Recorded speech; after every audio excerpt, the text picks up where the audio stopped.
As far as sails go, the two things that really hurt sails are sunlight and wind. Yay! Want to extend the life of your sails and save money? In this episode, Luke Porter from Doyle Sails shares expert tips on sail maintenance, including how sunlight and wind impact sail durability, proper storage techniques, and common weak points to inspect. Whether you're a racer or a cruiser, these insights will help you get the most out of your sails. Matt wanted me to say a few words about sails and how you can try and spend a little bit less money on them. As far as sails go, the two things that really hurt sails are sunlight and wind. Yay! That's just the truth of it is. Your Dacron sails, they are made from Dacron fibers, and then they are toughened with a resin to try and make them stronger and more stable. The paneled sails, all the various fancy racing ones with the Kevlar and the carbon and everything else, they're made from a mylar coating, which then the reinforcing strands are attached to with an adhesive. The UV rays will damage both the resin of the Dacron sails and the adhesives and also the reinforcing strands of the paneled sails. Sunlight really kills your sails. The other thing that breaks down resin type stuff is motion. So as your sails flap, as they flex and everything else, it starts breaking down the resin and the sails get weaker. It does the same thing for most of the adhesives on the panel sails. If they flap, they start doing stuff. And it also damages the mylar, the plastic. That doesn't like to be creased, it cracks, it falls apart. So fortunately, unless you go sailing in a flat, calm, pounding rainstorm, every time you put your sails up, they are going to get used. I usually tell people your sails are like your tires on your car. They're going to get used. And the better the tires, the better your car will go, the better the sails, same thing. But eventually they're going to wear down and you need to replace them. So what can you do to try and slow this down? Well, the first thing is try and protect the sails from the sun. If you have roller furling sails of any type, make sure they have UV protection on the bits that stick out. So you have a UV strip on your jib. If you have a roller furling main, you protect the clew with a bit of UV on them. Other ones, make sure you put your sail covers on. Put your jibs, if you take them off the foil, in the bags and keep them out of the sun. The ones I've seen are really damaged. They've been roller furling sails sitting on a headsail with no UV protection. Oof, they get ugly. So make sure you got protection from the UV when you're not using your sails. Second one, try not to let your sails fog too much. And there's not a lot you can do about that. Except again, when you store them, if you have panel sails, best thing to do is to roll them. Up to a certain point. Up to a certain point. When your sails get too big, it's just not practical to roll them. But if you have smaller sails, rolling is the best for them. There's no creases in the sails. They like that much better. If you can't roll them, make sure your folds are as big as you can make them. Flake them nice and big loops over the boom. When you're flaking your paneled sails, usually into a sausage bag, make sure they're reasonable size folds. Try not to put a nice sharp crease in them. None of them like that. It's inevitable, but you try and avoid it. When you flake your sails, try not to flake them on the fold again. Flake them slightly off the fold. So otherwise you just make the crease set even worse. So you try not to crease them. You try to keep them out of the sunlight. And try not to flog them around too much. That's really it. It's the same stuff you guys have probably heard for years. Keep them out of the sun. Don't step on them. Everything like that. The things you can do to try and help yourselves in this is keep an eye on them. Watch for small things so they can be corrected before they become big things. Check for things like if you have paneled sails, cracking in the mylar or cracking in the reinforcing fibers, and patch that before it spreads. For the Dacron, keep an eye on how thin it's getting. If there's small holes, try and get them fixed before they become big holes. Same goes for spinnakers. I haven't mentioned them because they're usually a self-correcting problem. When they get old, they just explode. I mean, it's not really that much of an issue. For both the spinnakers and the Dacron, the crispier it is, the better it is. And Dacron, when it comes off the roll, is like cardboard. It's very stiff. So if you've got really soft, sort of sheet-like sails, they're probably done. They are no longer. They will hold together, but they won't hold their shape. The The resin in the sails is there to try and make sure it stays stable, it holds its shape longer. As your sails age, you can get them recut. We can generally they start to stretch out, they lose the shape. We can put a little bit of shape back in them, but they will get to the point where we just sort of scratch our heads and it's gone. Areas to keep an eye on are batten pockets around the reinforcing patches on the corners. Your leech, all the way along your leech, that's where it takes a lot of pounding from the flapping. Any areas with Velcro on it, usually leech line pockets, stuff like that. What else we got? Any jibs or even mainsails that go into a luff groove at the top, you'll find quite often the luff tape gets all sort of mashed up, and try and protect that because that will only ever get worse. Other than that, is just gonna have to buy new sails periodically. As a shameless plug, we do offer a service. You can bring your sails in, we will check them for you, especially in the fall. We will check them and store them for the winter. If we find issues, we'll let you know. If they're minor issues, we just take care of it. It's trivial stuff. If it's bigger than that, we'll give you a call, let you know what we found, and you can decide what you want to do with it to try and make sure that it doesn't blow up when you're trying to head out the harbor. That's always embarrassing. That's really about it. It's very simple. Keep them out of the sun, try not to fold them and beat them up too much, and you're going to have to replace them periodically. Any questions? Coming into a new season, what should we be looking at when we're kind of pulling our sails out from wherever we left them last year? Mouse holes.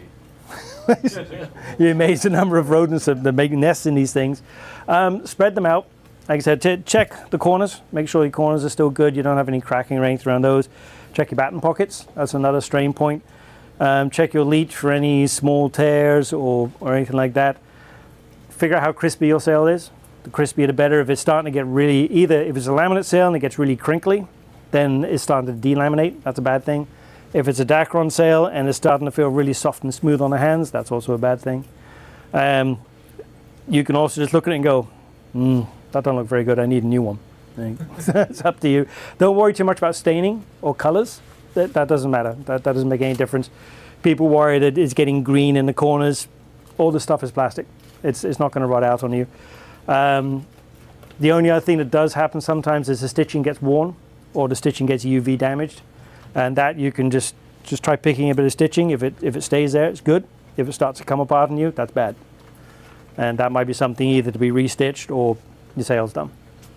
That's the kind of thing where you need to bring them in. If you spread them out in the spring and you got questions, go find a local sail maker and have a look at it, and we'll let you know if it's good to go or if it's reached the end of its life.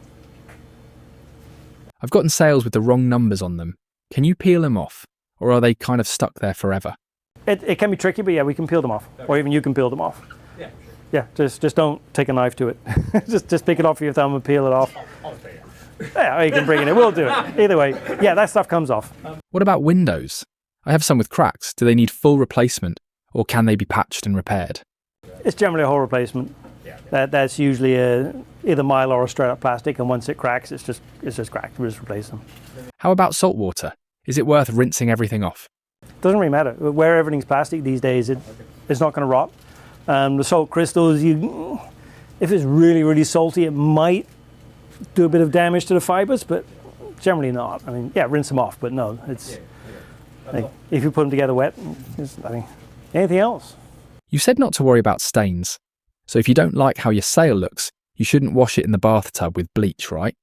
Yes, you definitely should. And then you buy another one from us next year. Pretty much any chemical will damage the sail. So whether you bleach, acetone, all those kind of things that do really well, no, the sails hate them. Best you can use is maybe some dish detergent. And don't scrub it too hard or you'll literally just tear whatever it is off there. So try and keep it dry in the first place. Evan. Could you do like different sails for different conditions, even in very light wind? Yes, there's different designs. So the shape of the sail we vary that depending on what the customer is looking for, and we know the winds around here better than most people. So we pick the cloth based upon the expected conditions and what the person wants to do with it. So if you want to go across an ocean, we're going to pick a different cloth than if you just want to go for a bit of day sailing. Versus if you want to do some racing, we got literally books of cloth, and we figure out which one fits best based upon what you want. So yes, we can certainly change both the weight of the sail and the shape of the sail, depending on what you want. Same goes for spinnakers. There's a bewildering variety of spinnakers, and you come to us, we figure out what you want and make it to fit. Thank you. What does the process look like for one design sails? Do you need accreditation from organisations like the J70 class? For strict one designs, we actually frequently contact one of the one design lofts that specialize in these things and let them take care of it, because they have the accreditation and they have all the designs. There's no point in us reinventing the wheel for a one design sail like that. Yeah, fitting it inside the box is fairly easy. Getting that last little 10% for that particular boat, that's where we go to the people who know the boats best and get them to shape it for us. How long does a Dacron sail last if used weekly in club racing? For a jib, probably 5 to 10 years. It'll need some loving in there. Yeah, and it'll need to come back. And normally when we build them, we ask you to bring them back for the first couple of years so we can check them out, tweak them, do any repairs to make sure they last as long as possible. But yeah, we've seen some Strata sails come in 10 years old. Other than the fact they look a little worn, they look brand new. Absolutely no damage to them at all. So you can get them to last a long time. So yeah, usually your sails, the laminates, like 5 to 8 years. And the thing about laminates is it tends to be good until it isn't. Dacron, 5 to 10 years, but they get steadily worse over time. So depending on what you want for performance and how heavily you use it, you can get 10 years and the thing's great, or you could destroy it in 5. It's kind of up to you. But yeah, it's every year, they'll last longer than that. Should a regular club racer choose lower end panel sails over Dacron? As far as performance goes, it's the shape. And the shape is the same regardless of whether it's a laminate sail, a Dacron sail, a top end Strata sail. The shape is the same. It's more a matter of how long it holds that shape. And there is a very, right towards the top end, how exactly that shape holds on the boat. But a well-built Dacron sail or a moderate laminate sail will make you perfectly competitive for a reasonable price.